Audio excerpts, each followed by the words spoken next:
Now, if you're curious, let me give you 3 ways to find out how to change anything, any life direction, any dimension. Here's 3 ways to find out how to change anything. Number 1 is to read. Become a good reader. All of the successful people I know and work with around the world, they're all good readers. Curiosity drives them to read. They got to know. They just read. Become a good reader. Now, that's my opinion. Listen to the other lecturers and listen to me and make up your own mind. Don't be a follower. Be a student. Okay? I say, really, for life change, you got to read. One way to learn is from your own experiences, but another way to learn is from other people's experiences. See, one book might save you 5 years if you read it. Did you know there's books on how to be stronger, more decisive, be a speaker, be a leader, have a better effect on other people, develop your personality? Did you know there's books on that? And people don't read them? How would you explain that? And they can read. Did you know that hundreds of successful people have written their stories in books and they wrote down how they did it and people don't read it? How would you explain that? Good worker, hard worker, sincere. But you got to be better than sincere and work hard. Otherwise, at the end of your life, you'll wind up cold, stony broke. You got to be better than a good worker. You got to be a good reader. Learn the setup. Life's setup.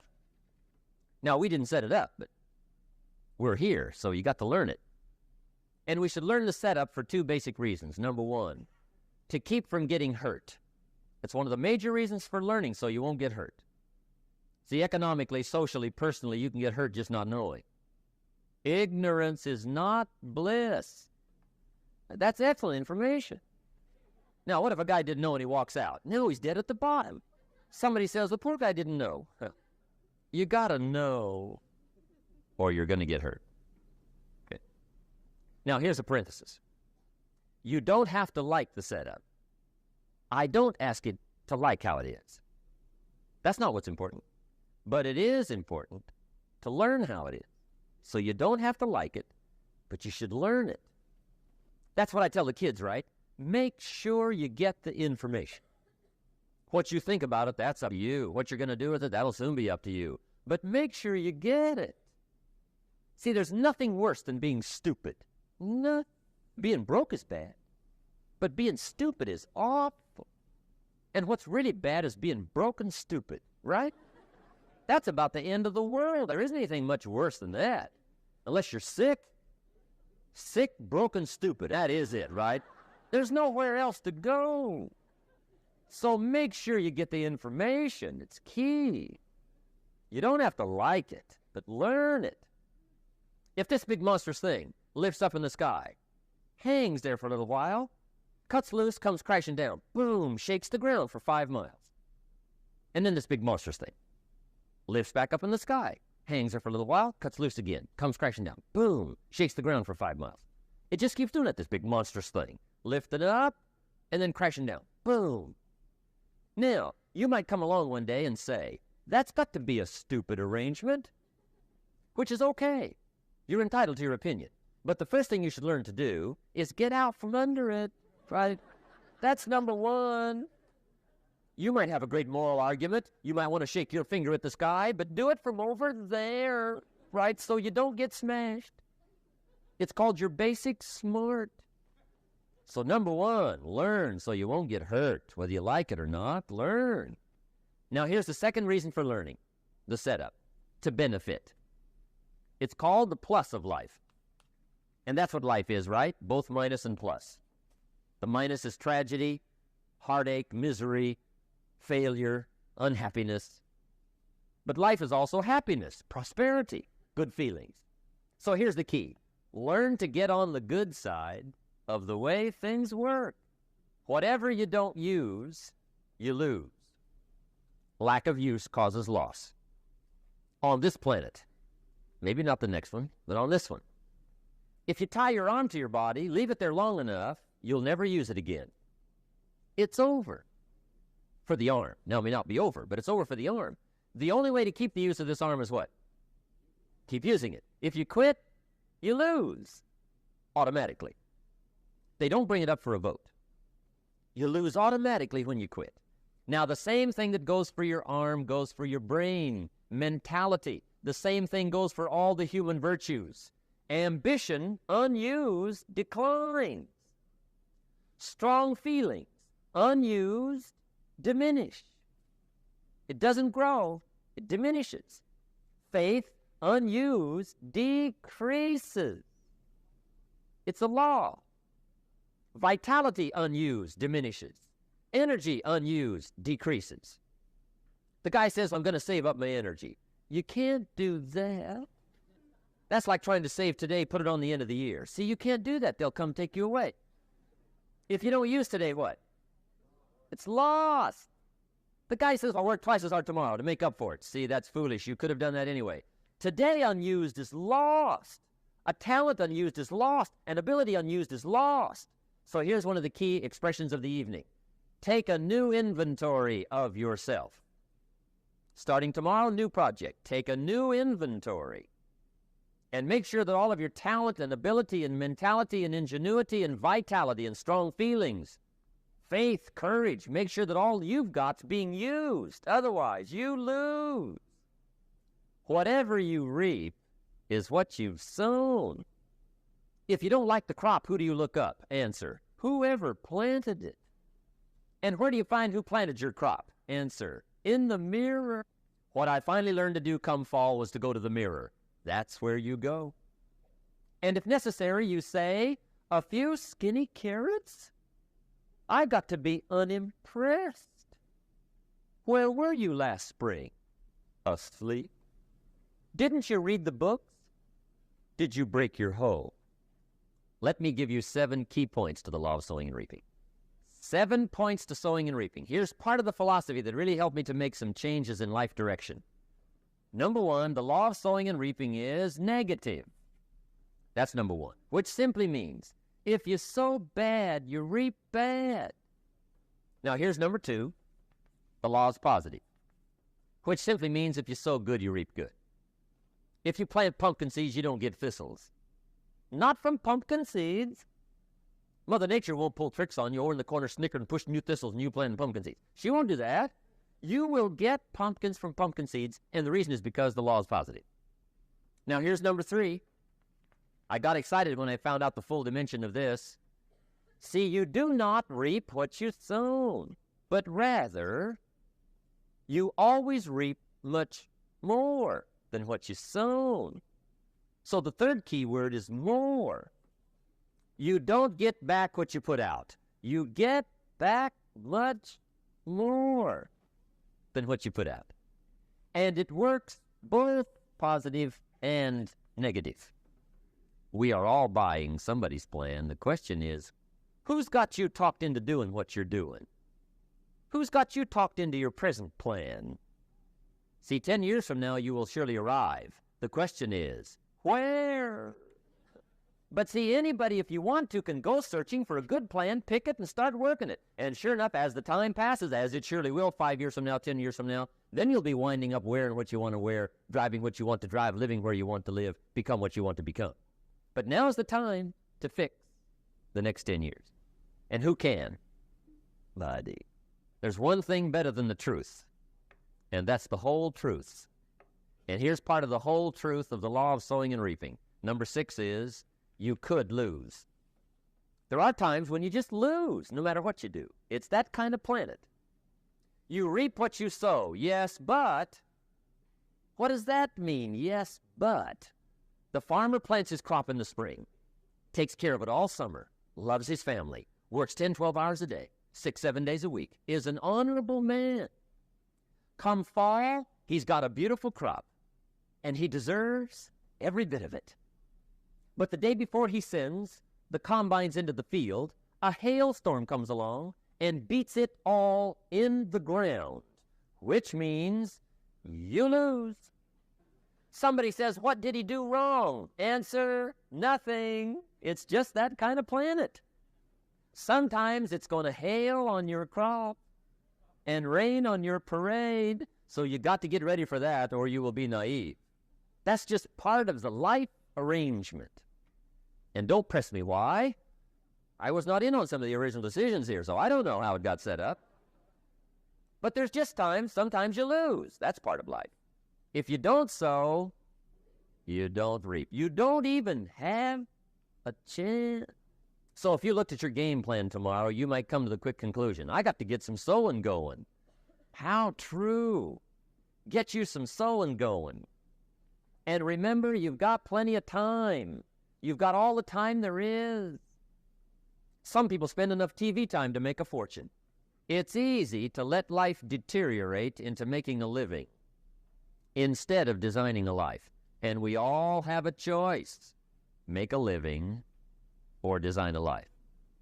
It's easy to get trapped by economic necessity and settle for existence rather than substance. That's easy. All you need is a reason that turns you on. One of my dear friends, Bobby, used to be a school teacher. Bobby taught school several years, got a little weary teaching school. One day decided he wanted to get into sales. So without telling anybody, he just up and quit his job teaching school and jumped into sales. When he did, his brother made fun of him, laughed at him, put him down, said Robert's lost his mind. Had a good job teaching school. Now he thinks he's a sales. He's going to go down the drain, lose everything. Just put him down something fierce. Bobby said, the way my brother acted when I got into sales, he said that made me so mad. I decided to get rich. And my question for you tonight, is it possible to get that mad? Of course. Wealth is not a matter of intelligence. It's a matter of inspiration. Frank Sinatra said one time, the best revenge is massive success. The only way it gets better for you is when you get better. Now see, if you don't do something starting tomorrow that'll make a difference, guess what? It's gonna be the same. And see, that way you can guess what the next 5 years are gonna be like. Look at the last 5. Because the next 5 are gonna be like the last 5 unless you, major key, tomorrow, change it all. Or change a little, or change something, or don't change. It's choice time. You can do whatever you want. But it's nice to know any day you wish you can change your whole life. See, you don't ever have to be the same again after tonight, only by choice. If you don't like your present address, change it. You're not a tree. What could you make yourself do starting tomorrow that would change it all? On any given day, you can massively change the direction of your life. You can't handle the big challenges in life unless you take on the little ones. Make a list of all the things you can do. Get right on those. Discipline yourself for those, both for the results and for the muscle and for the practice. So that when life hands you some big challenges, you'll be ready, you'll have the muscle. But see, if you don't handle the small ones, you can't take care of the big ones. Okay, here's what else it takes for life change. Self-motivation. Key phrase, self-motivation. Everything can change. Here's the steps. Number 1, find out how things work. The first key to doing better is find out. To change your life, really, you need ideas. There isn't anything an idea can't change. The problem is lack of an idea on how to create money and wealth. It isn't lack of money, it's lack of ideas. So if you get the ideas, see, you can change anything. Now, to get ideas, you need a constant study of finding out. When you find out something that works, put the information in your journal. Don't use your head for a filing cabinet. Put it in your journal so that you can do the next best thing, repetition. Go over it. And if you repeat it, go over it, sure enough, someday, some mysterious day, the idea takes root, starts to grow, and shows up in your bank account, and your dress, and your personality, and your lifestyle. But capture the ideas in your journal. Find out how things work. If you wish to be successful, study success. If you wish to be happy, study happiness. If you wish to be wealthy, study wealth. Don't leave it to chance. Make it a study. Some people just go through the day with their fingers crossed. See, that won't do it. You've got to study the things that can change your economic, social, spiritual, personal life. Trust is a childish virtue, but the rewards are incredible. So be like a child. Hey, get you a long enough list of reasons so that after tonight you never lack for inspiration. You might not have all the answers right away, but you can get the answers if you can get the reasons. Now, let me give you a little simple formula for goal setting. First of all, I've divided goals into two parts. First is long range. Long range goals. That's your dreams. Your dreams for the next 3, 5, 10, 20, 30, 40 years. Actually, the rest of your life. Your dreams. You've got to keep dreaming. Your better future is a dream for yourself and for your family. Where do you want to go? What do you want to do? What do you want to be? What do you want to see?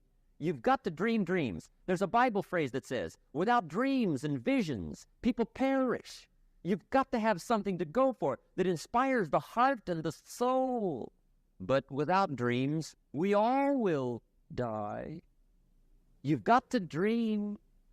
Don't lose your dream for yourself, for your future, for your family, the dreams of love and enterprise and travel and doing things, becoming something unique on your journey here. Don't lose your dreams. Do some dreaming. That's long-range goals. You've got to have those. So that's number one. Here's the second part of goals, short range. Short-range goals. That's your goals for tomorrow, this week, this month, this year, the immediate future. We call these confidence builders. Because if you set up something short-range, go for it. Get it. Latch onto it. Work hard. Accomplish it. That starts building your strong feelings to go for your dream.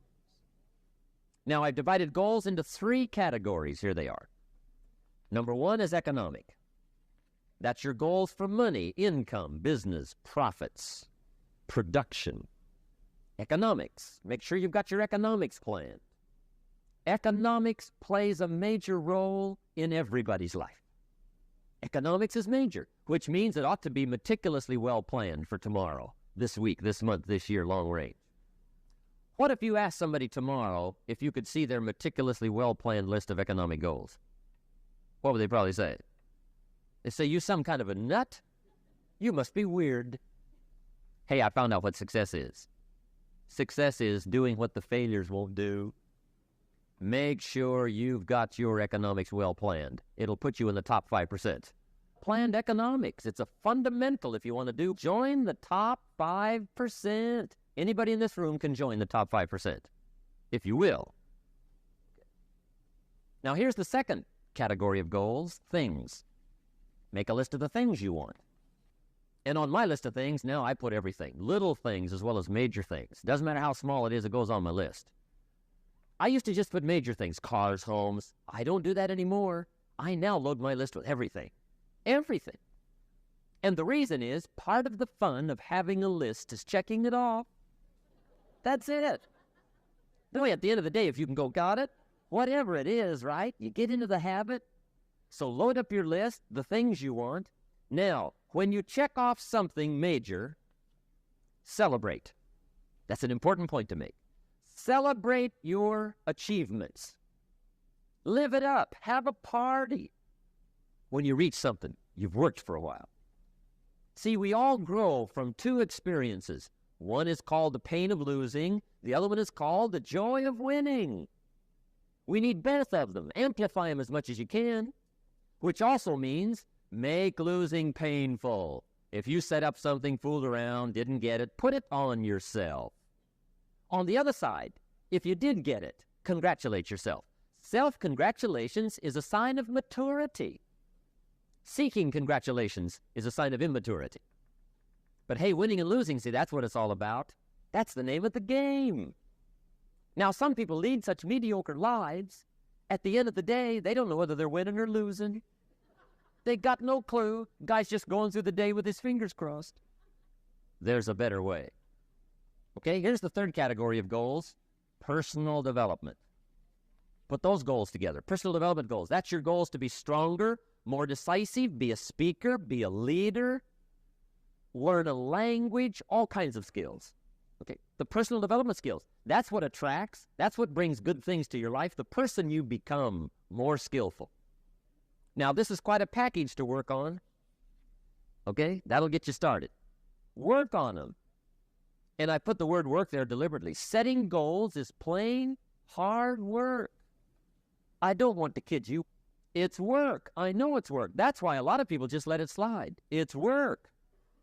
Many people work hard on their job, but they don't work hard on their future. They just let that slide. And the work involved is making plans. I know most people don't. I understand that. But don't let that be you. You got to be better than a good worker. You got to be a good planner. Somebody once wisely said, the people who fail to plan are planning to fail. So work on your goals. Here's step 2. Write your goals down. That's so important. I teach my staff around the world, put your goals in your journal. Because one of the major people you want to study is yourself. Say, here's the list of goals I put together 3 weeks ago. Here's the list of goals I put together 2 years ago. Here's some of the changes I made, rearrangement of my priorities. I scratched these off. I put these on. I've gotten these. Study your accomplishments. Study what your desires are. Put them on paper. Write them down. Here's another reason for writing your goals down. It shows you're serious about doing better. And to do better, you got to get serious. You don't have to be grim, but you must be serious. Everybody hopes things will get better. Everybody hopes. Poor people hope. That ought to tell you something. It means the future does not get better by hope. It gets better by plan. I used to have the affliction called passive hope. It's an affliction. It's bad. Probably what's even worse than that is happy hope. Now that is really bad. That's bad. Happy hope. The guy's 50 and he's broke and he's still smiling. See, that's not good. So get serious about your goals. Put them on paper. Write them down. There's so many things to work on this that if you don't get busy and work on it, sure enough, the time will pass. And sure enough, 5 years from now, you'll wind up where you don't want to be, wearing what you don't want to wear, driving what you don't want to drive, being what you don't want to be. Now's the time to fix it. Now, here's the third step to your goals. Check the size of your goals and the kinds of goals. How big they are, what kind they are, affects you. And here's one of the important phrases of the evening. Your goals are affecting you, whatever they are. Your goals affect your handshake. Your goals affect your attitude, personality. Your goals affect the way you walk, the way you talk, the way you dress. All day long, we're being affected by our goals. Now, some people have goals, but they have such lousy goals. The effect is bad. I asked a guy one time, what are your goals for this month? The guy said, look, if I could just scrape up enough money to pay these lousy bills. That was his goal. I'm not saying it isn't a goal. It's a goal, but it's such a lousy goal, the effect is bad. You don't jump out of bed on Monday morning and say, oh boy, another chance to go out and scrape up the money to pay my lousy bills. See, you don't do that. Usually you say, oh, not another Monday.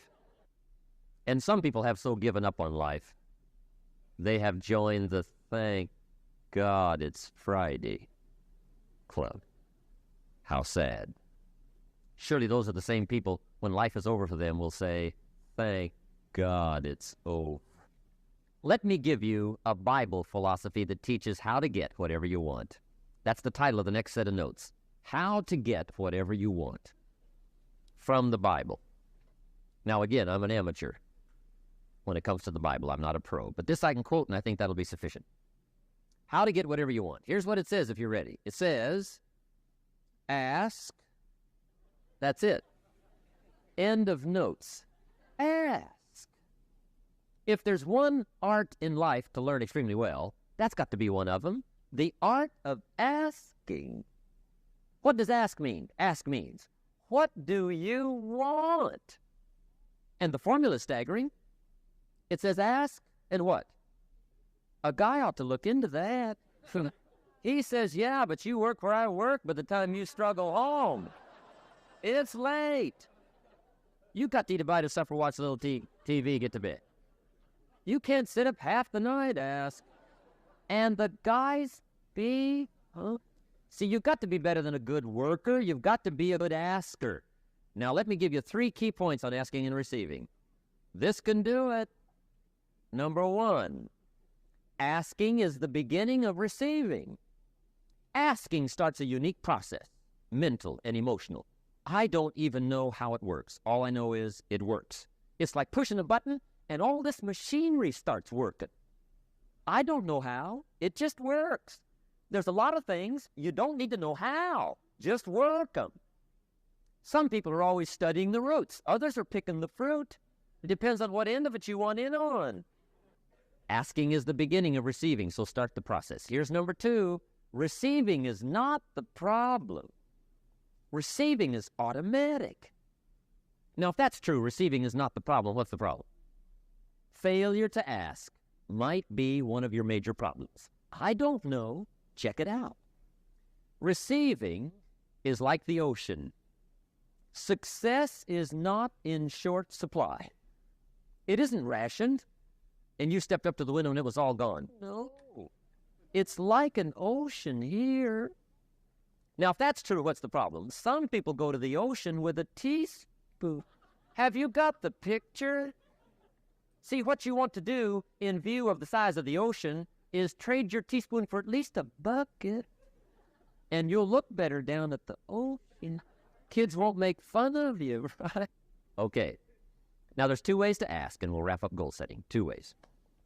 Here's number 1. Ask with intelligence. It didn't say ask intelligently, but I'm sure it meant that. Don't mumble. You don't get anything by mumbling. Be clear. Be specific. Intelligent asking means how wide, how high, how soon, when, what size, what color, how much. Define what you want and describe what you want. That's powerful. Goals become like a magnet. They pull you that direction, and the better you describe them, the more they pull. So ask intelligently. Here's number 2. Ask with faith. That's the childish part of the equation. Believe you can get what you want like a child, not an adult. Adults are too skeptical. So the formula really reads, make plans like an adult and believe in them like a child. And the most incredible things will happen. Just try it for 90 days. Just try it. You can always go back to the old ways. Just try it. Just 90 days, 90 days. Now, here's the last qualifying phrase on goal setting, as we promised to qualify everything. And it simply goes like this. Remember, you won't get everything you want. And we've already studied the reason for that. Simply, sometimes it hails on your crop and rains on your parade. It's that kind of planet. So you won't get everything you want. But if you will work this goal-setting formula, you can get plenty for wealth and happiness. Okay. That's goal setting. We use it around the world. We recommend it. Now, maybe it won't work as well for you as it has for me. I don't know. Maybe not. But what if it did? You've got to try. Okay. Here's the last subject, the day that turns your life around. Let me just quickly give you a list of 4 emotions that can change your life in one day. Emotions are powerful. Sometimes it doesn't take much to alter your whole life direction. Okay, here they are. Number 1, disgust. Powerful emotion. Disgust says, I had it. See, that could be the day. The day you can say, I've had it. And whether you've had it with something small or something major, the day you can say, I've had it, may not be the day it ends, but the day it begins. That's what I said when that little Girl Scout left my door when I'm 25. I give her the big lie, she leaves, I say, I don't want to live like this anymore. I've had it with lying and being broke. Powerful day. The man's finally had it with mediocrity. He's had it with being a loser. He's finally had it with those awful sick feelings inside, knowing his wife is at the grocery store looking at 2 cans of beans, one marked 37 cents, one marked 39 cents. And the guy sick inside knows his wife's going to buy the 37-cent can, and she doesn't even like the brand. Do you know why she's going to buy the 37-cent can? To save 2 cents. The guy sick inside finally says, I've had it. Being on my knees in the dust looking for pennies, we're not living like this anymore. Could be the day that turns your life around. The day you can say, I've had it. He walks into his closet and rips everything in it to shreds and says, I've worn this embarrassing stuff for the last time. And not only will I never wear it again, no one else will ever wear it again. Commit an act that says, I've had it. Here's the next one. Decision. And decision-making is powerful. And it's emotional. That's those knots in the pit of your stomach, right? Waking up in the middle of the night in a cold sweat, trying to decide.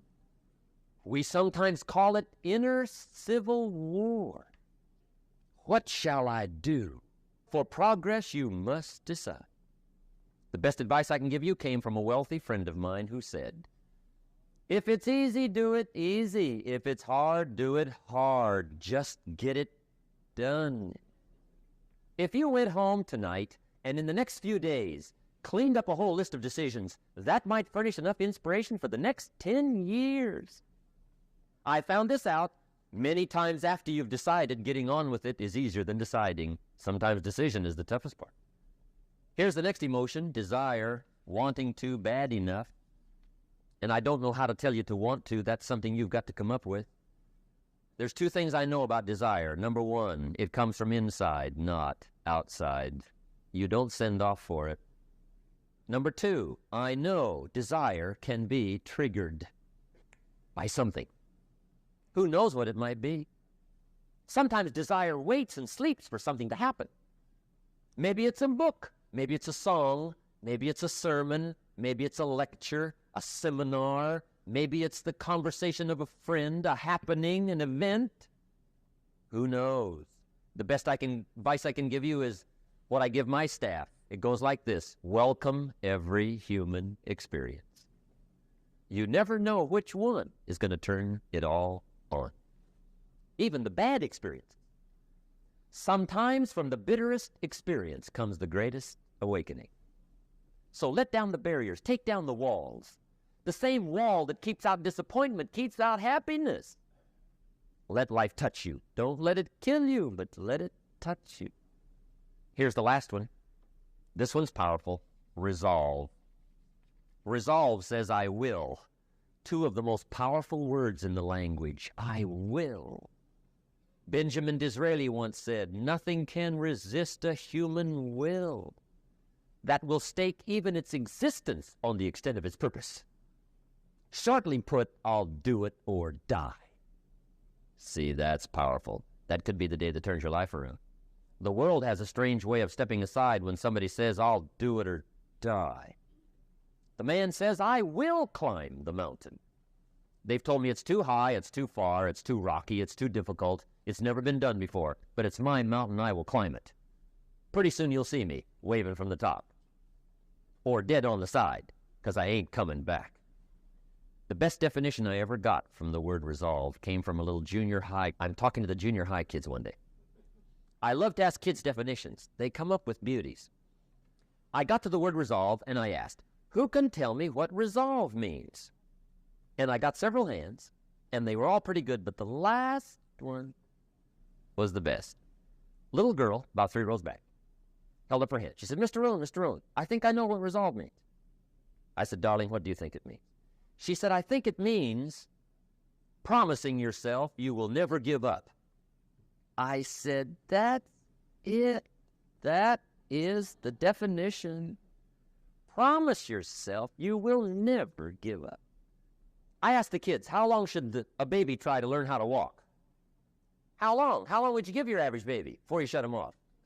How long? See, any mother in the world would say, you're crazy. My baby's going to keep trying until it learns how to walk. What a magic formula. Now, let me show you what triggers all emotions into activity that brings results. And results is the name of the game. Here it is. Action. Finally, you must do something about how it used to drive me right up the wall. I used to say, what if this happens? It's called the language of the poor. What if this happens? And on top of that, if this was to happen, look at the fix I'd be in. I better not try. I could always ace myself out. Then I'll tell you what changed my whole life when I finally discovered it's all risky. The minute you were born, it got risky. If you think trying is risky, wait till they hand you the bill for not trying. If you think investing is risky, wait till you get the tab for not investing. See, it's all risky. Getting married is risky. Having children is risky. Going into business is risky. Investing your money is risky. It's all risky. I'll tell you how risky life is. You're not going to get out alive. That's risky. The Englishman says, well, if that's the way it's going to work out, let's give it a go. That's what it's for. Give it a go. Somebody says, yeah, but I'm looking for safety and security. Fine, then huddle in a corner. We'll cover you with a sheet, bring you 3 meals a day.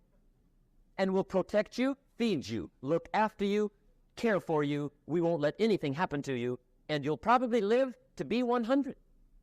The guy said, yeah, I'd live to be 100. But what a way to live. Right. What a way to live safe and secure. Don't ask for security.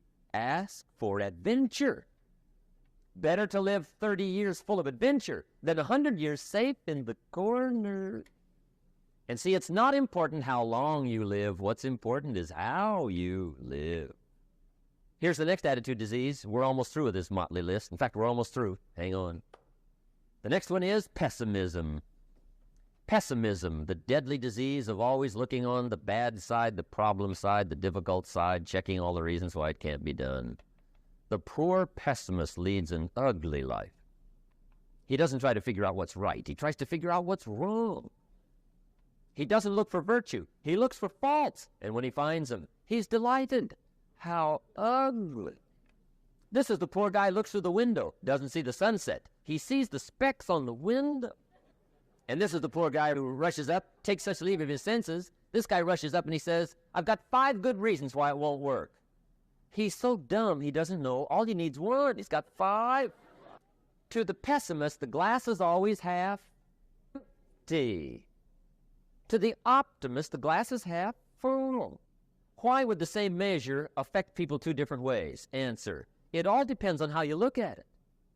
Our lives are mostly affected by the way we think things are, not the way they are.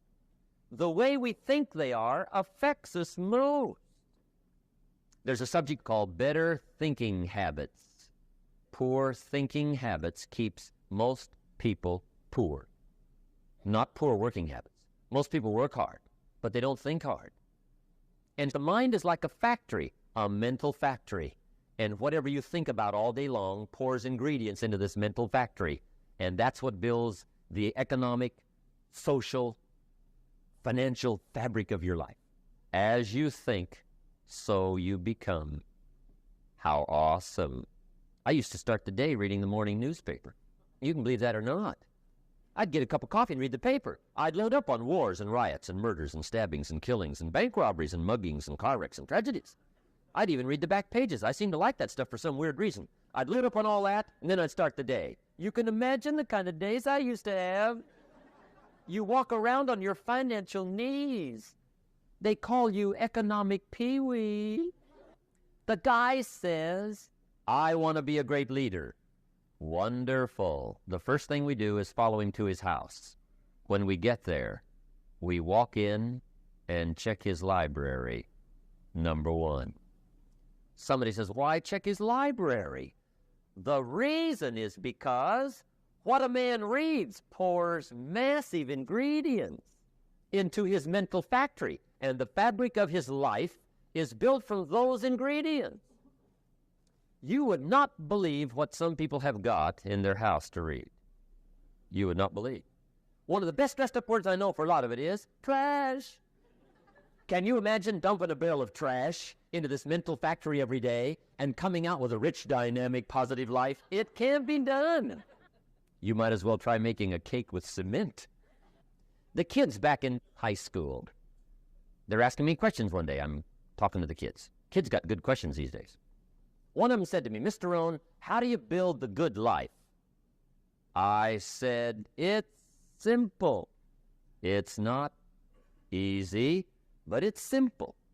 Here's how you build anything. Select the right ingredients, keep out the wrong ingredients, and it starts with thought. Everything starts with thought. So you must be wise and careful what you think about, because that starts everything. You got to be wise and careful. I asked the kids, what would happen if somebody dropped sugar in my coffee? They said, you'd be okay. I said, what if somebody dropped strychnine in my coffee? They said, you'd be dead.